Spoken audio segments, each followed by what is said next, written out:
Hey, welcome. I'm Casey. How are you? How are you doing? Okay, so now that we are over with the formalities, I'm going to tell you guys what I'm doing.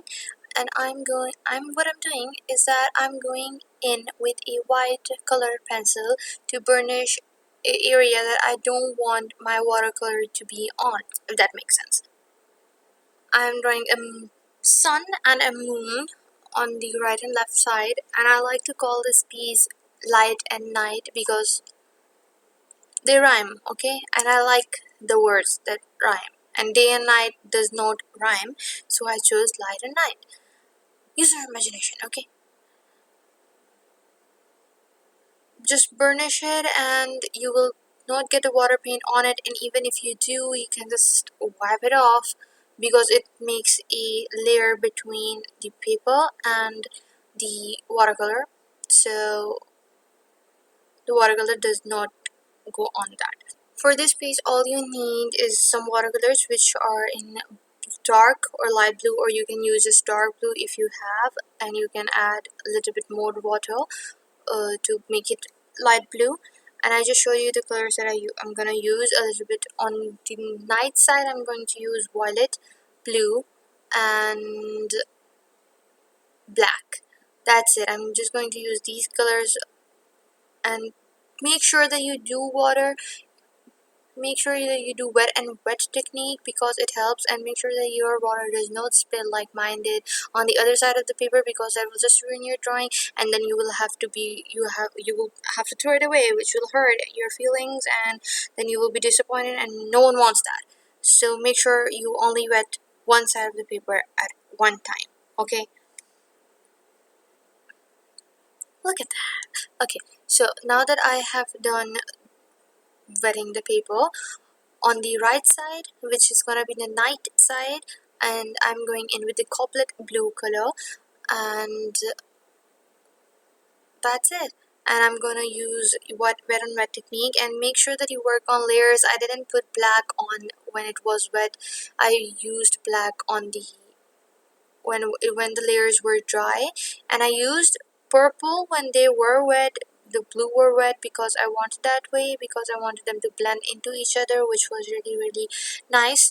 And make sure that you use black as much as you want or as little as you want, because when I used black, and I was devastated when looking at it, because I thought that it's not gonna end well. But when it dried and when I sprinkled some acrylic white paint on it for the stars, it looked really beautiful.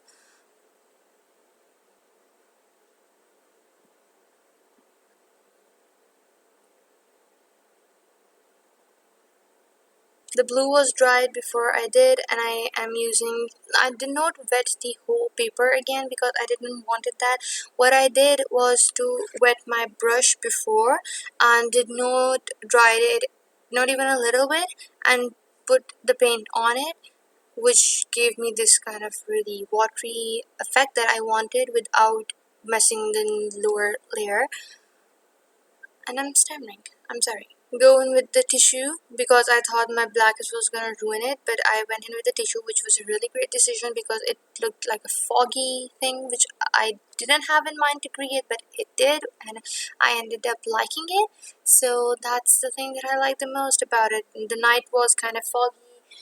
Sorry, the night was kind of foggy, and whereas the sun was really shining, so it gave a really beautiful look in the end.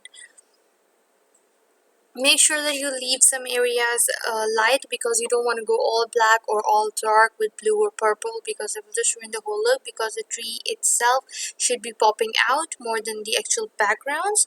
So make sure you know what you're doing, and even if you don't know what you're doing, just go with it. Your mind, your body, your hands, just play with the watercolors as much as you want, because that will only and only make it more beautiful. And I waited for the right light right layer to dry so I can go in with the left layer, which was the sun or the day look.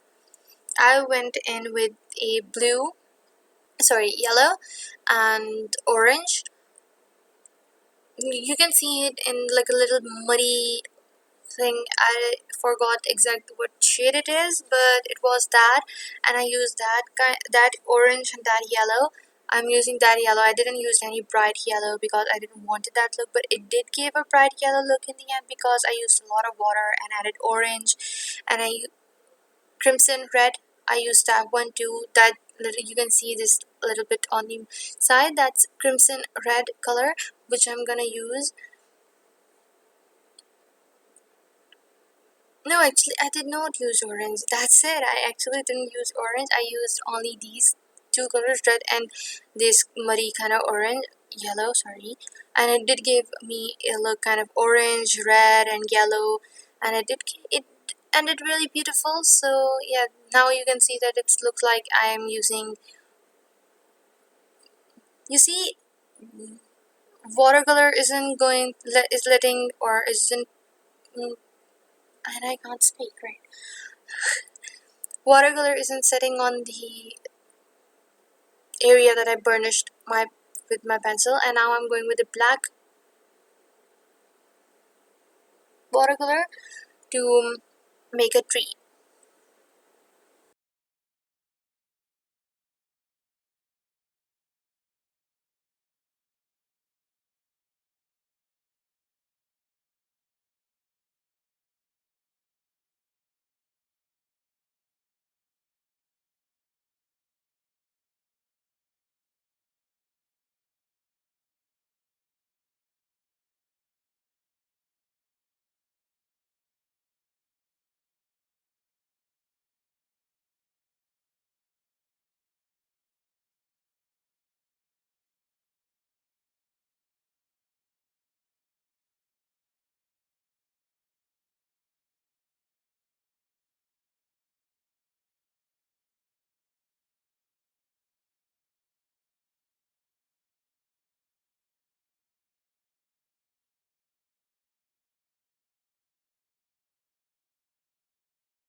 And guys, make sure when you're drawing the tree, the backgrounds are dried, because if they're not, the black will blend into the backgrounds and will create a really muddy look, and black is not an easy color to play with. So make sure you do that and have fun creating it. You don't need to be so realistic in this one, because I wasn't. I mean, you can if you want to, but I wasn't. So if you're following this, you don't need to be more realistic, and you can draw or paint grass with any color. You don't any brush, sorry, you don't need to have a specific brush to paint or to make grass. You can do it with a round brush, you can do it with a flat brush, flat white brush, and that's it. Keep creating branches as much as you like. I wasn't be able to show how much branches I create because my camera died and I wasn't able to film that part, but I did. In the end, you will see that how much branches I created, and I really like the end result, and I hope you guys like it too. And if you like it, please do tell me, and don't forget to subscribe, like and share. Take care of yourself and your loved ones. Follow me on my Instagram, link will be in the description. And yes, subscribe, because why not? You can talk to me there, and if you want to collab with me on YouTube or Instagram, you can just DM me, and I'm always available because I'm free. I don't have anything to do. Take care of yourselves, and goodbye.